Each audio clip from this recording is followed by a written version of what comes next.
حورية فرغلي عمري ما هبقى أم، واتكفلت بطفلين وتوفوا.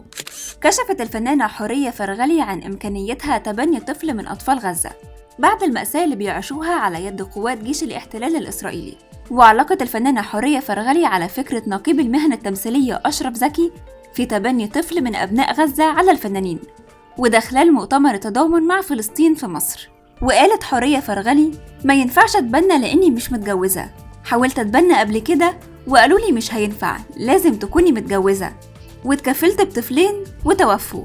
أنا شلت الرحم من فترة، وعمري في حياتي ما هيكون معايا أولاد، وبعتبر كل الأطفال الصغيرين ولادي. قلبنا معاكم، بنفكر فيكم طول الوقت، مش بنتكلم غير عليكم. إن شاء الله ربنا هيعدي الأزمة دي على خير.